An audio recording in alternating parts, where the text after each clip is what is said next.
चला मागे आपण काय शिकलो, अक्षरांच्या पुढे ए लावल्यानंतर त्याचा आवाज काय होतो।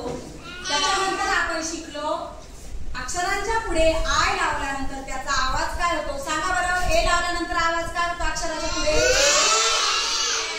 काय होतो, आणि आय लावल्यानंतर काय होतो, काय होतो, काय होतो, व्हेरी गुड।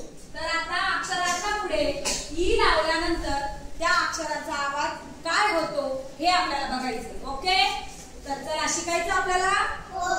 ओके,